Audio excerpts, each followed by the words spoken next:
The year was 1770. In the quiet coastal town of York, Maine, lived Reverend Joseph Moody. He was a man of God, a man of the people. But in his later years, his face became a forgotten memory. At home, on the streets, and even in the holy pulpit, his features were completely hidden behind a thick double fold of black crape. It was knotted tightly above his forehead, falling all the way to his chin. With every breath he took, the lower edge of the dark veil would tremble. When he first stood before his congregation, a faceless shadow in black, whispers filled the room. Was he mad? No. His sermons were far too brilliant, too logical. Had his heart been broken by a lover?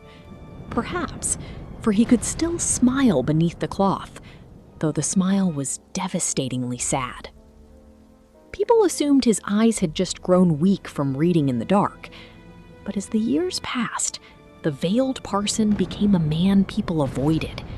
They stopped calling him for weddings. They stopped calling him for baptisms. He was only ever summoned for funerals. When the bold few dared to ask him to remove the dark cloth, he would only softly reply, "We all wear veils of one kind or another. This is but a material veil. Let it stay until the hour strikes when all faces shall be seen and all souls reveal their secrets."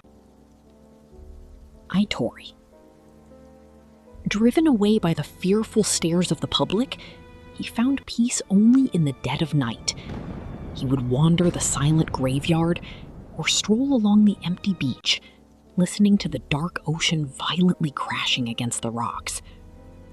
He lived a long, kind, and useful life, but eventually, the time came for the veiled head to lay upon its final pillow. As he lay dying, a fellow clergyman sat by his side to soothe his passing soul. It was then, in his final, fading breaths, that Father Moody finally revealed the suffocating weight he had carried for a lifetime. "Brother," he whispered, "my hour has come. The veil of eternal darkness is falling over my eyes. Men have asked me why I wear this crape. I have borne the reason so long within me that only now can I speak of it. Do you recall the finding of young Clark beside the river years ago? He had been shot through the head.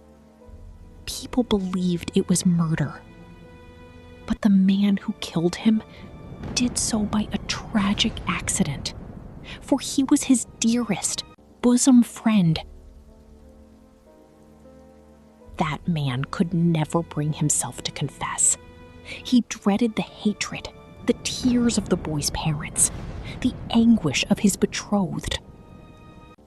After years of living a conscience-darkened life, where the bleeding face of his dead friend haunted him every time he closed his eyes, the wretched man took a vow. He swore he would never again look his fellow men openly in the face. He would pay a silent penalty. He would conceal his shame.